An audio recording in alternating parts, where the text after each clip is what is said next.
बस एक सूत्री कार्यक्रम है उस व्यक्ति का, और वह है भारत में हिंदुओं को बेइज्जत करना, सनातन का अपमान करना, हिंदू देवी देवताओं को नकारना और उनके पुस्तकों पर लांछन लगाना। नमस्कार मित्रों, मैं शैलेश और शैलेश की बात में आपका हार्दिक स्वागत है। मैं बात कर रहा हूं विपक्ष के नेता राहुल गांधी की। वैसे तो बहुत सारे मुद्दे हैं और सरकार चूंकि नरेंद्र मोदी जी की है, इसलिए उनसे सवाल होते रहेंगे, अपेक्षा भी होती रहेगी। लेकिन सनातन पर जब कोई आदमी लांछन लगाता है और हिंदू देवी देवताओं का और सनातन के पुस्तकों का जब अपमान करता है, तो उसका जवाब देना एक सनातनी के नाते बहुत ज़रूरी है। और यह काम बार बार एक व्यक्ति करता है। उस व्यक्ति का नाम है राहुल गांधी, जो कि हमारे विपक्ष के नेता हैं। घूम फिरकर जितनी बातें आती है, चाहे उनके क्रियाकलाप हो, चाहे उनकी वाणी हो, चाहे उनके विचार हो, सब के सब हिंदू विरोधी और सनातन विरोधी है। अब ये बात इसलिए कहनी पड़ रही है कि लगातार वो जेएनजी के बीच में जाकर अपनी बकैती कर रहे हैं। और बकैती मैं इसलिए कह रहा हूं कि वहां पर बकैत रैपर भी आए थे, उसके पहले डकैत रैपर आए थे। मैं यूं ही नहीं बोल रहा हूं, ये नाम है जो उन रैपरों ने रखा है। जब जब जेएनजी के साथ तमाम इंस्टीट्यूट से बुला करके बच्चों के साथ जब वो बात करते हैं, उसके पहले खूब गाना बजाना होता है। रैपर बुलाए जाते हैं जो उस उम्र के लोगों को पसंद है, वो रैपर, उससे खूब गवाया जाता है। और जिसमें डकैत और बकैत रैपर भी आए हैं। नेहा सिंह राठौर भी आई है, और भी रैपर कौन कौन है उन सबों का नाम मैं नहीं जानता, लेकिन तमाम रैपरों को बुलाया जाता है।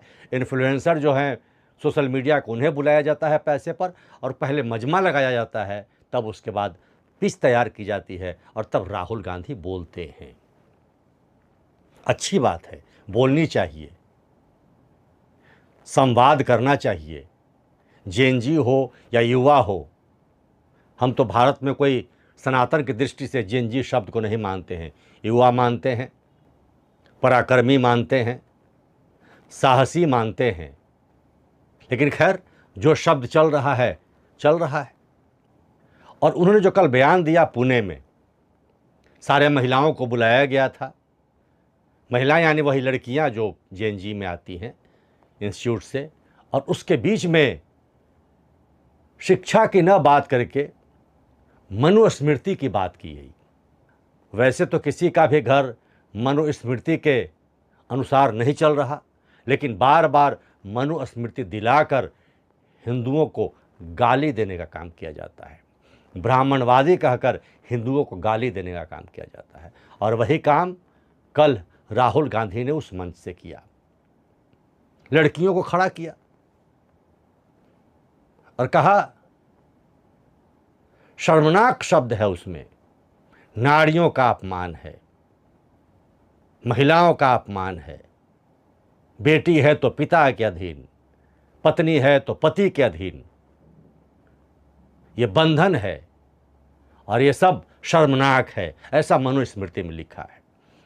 जो महिलाओं का सम्मान नहीं करता, महिलाओं का अपमान करता है। तो मनुस्मृति पढ़ा है आपने? भारत में बहुत कम लोगों ने मनुस्मृति पढ़ा होगा, और सबके घरों में होता भी नहीं है।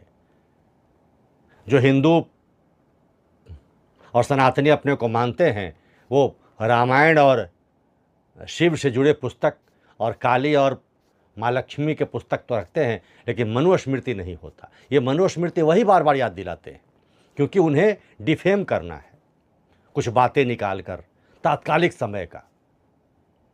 लेकिन उस तात्कालिक समय के भी मनुस्मृति में एक पंक्ति लिखी है, यत्र नार्यस्तु पूज्यन्ते रमन्ते तत्र देवता यत्रैतास्तु न पूज्यन्ते सर्वास्त्र त्राफला क्रिया।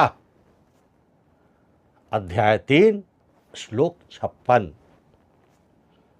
और आपको मालूम होना चाहिए बोलने से पहले, पढ़ा तो होगा नहीं, संस्कृत तो आती नहीं है,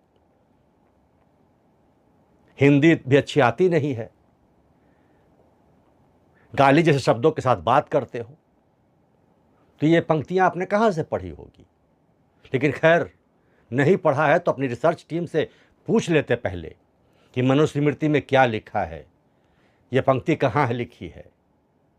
और इस पंक्ति का अर्थ होता है जहाँ नारियों का सम्मान होता है वहाँ देवता निवास करते हैं, और जहाँ उनका सम्मान नहीं होता सारे अच्छे काम निष्फल यानी बेकार हो जाते हैं।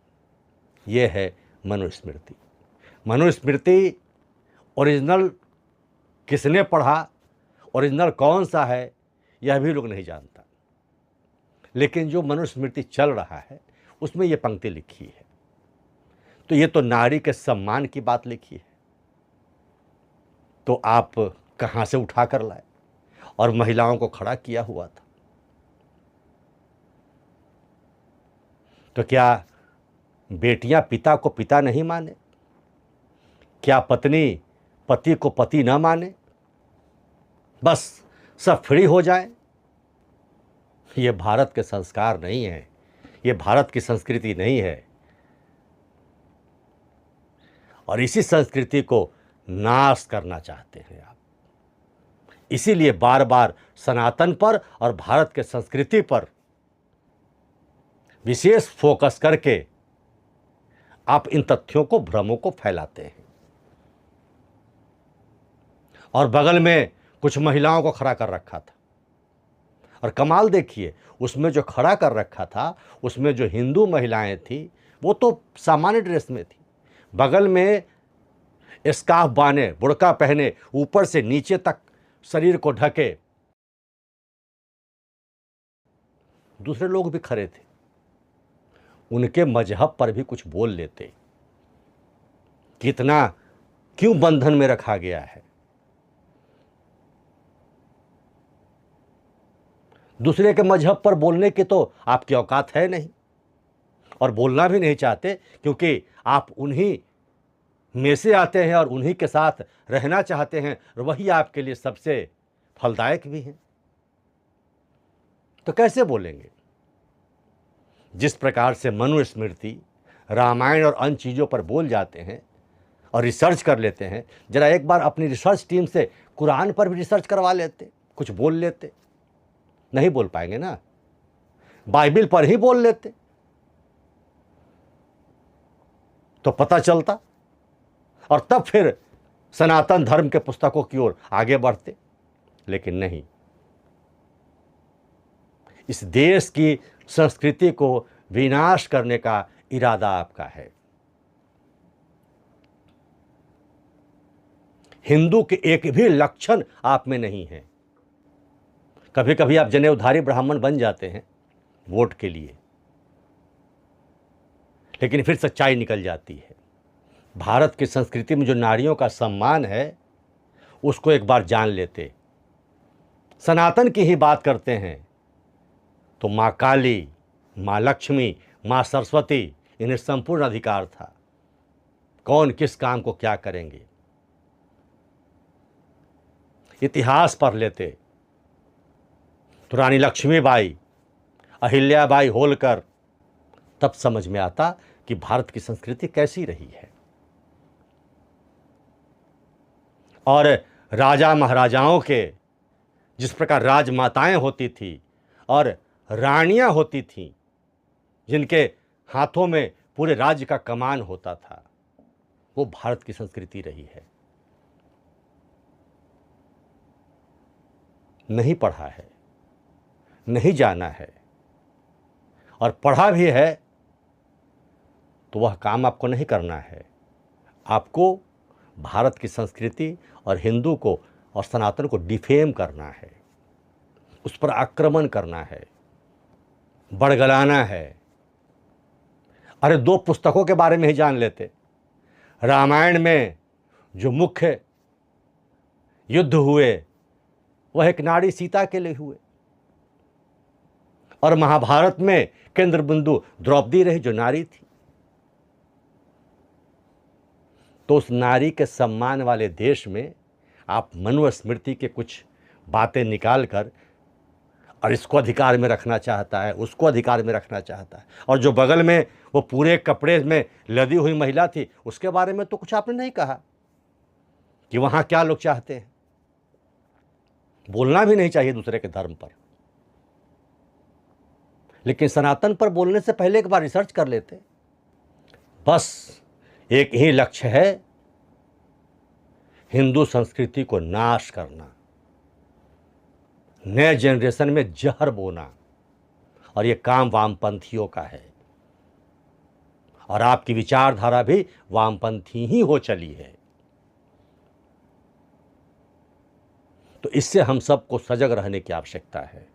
सरकार का विरोध हम करते रहेंगे, अपने अधिकार हम मांगते रहेंगे, लेकिन देश बचेगा तभी हम बचेंगे, और संस्कृति बचेगी तभी हमारा परिवार भी बचेगा, और सनातन बचेगा तभी हम अपने वजूद को भी बचा पाएंगे। तो शैलेश की बात को सब्सक्राइब नहीं किया है, सब्सक्राइब करें, लाइक करें, शेयर करें, और अगर सनातनी हैं तो विचार करें इस व्यक्ति में कितना जहर भरा है। आज इतना ही, फिर कुछ अगले वीडियो में, तब तक के लिए बहुत बहुत धन्यवाद। जय जय श्री राम।